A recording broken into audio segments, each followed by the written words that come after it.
Face à une situation jugée dramatique par Emmanuel Macron, le confinement est durci pour 3 semaines en Guadeloupe.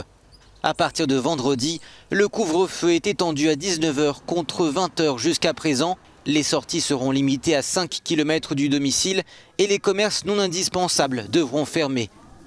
À partir de maintenant, il faut que chacun reste chez soi, à son domicile, sauf s'il a des activités indispensables à effectuer. Et je reviendrai dessus, mais c'est vraiment la consigne majeure qui doit être respectée.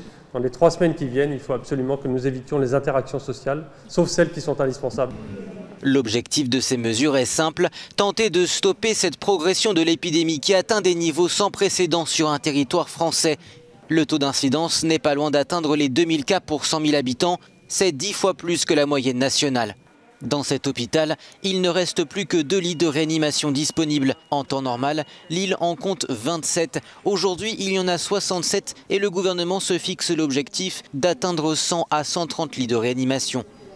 On est arrivé à saturation, ça fait un moment qu'on parle de cette crainte, on est arrivé à saturation. Qu'est-ce que ça veut dire d'être arrivé à saturation? Ça veut dire qu'aujourd'hui on n'a pas de place d'avance pour prendre des patients en réanimation.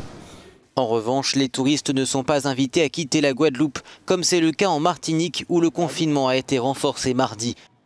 Mais les 2 îles ont un point commun, avoir une population faiblement vaccinée.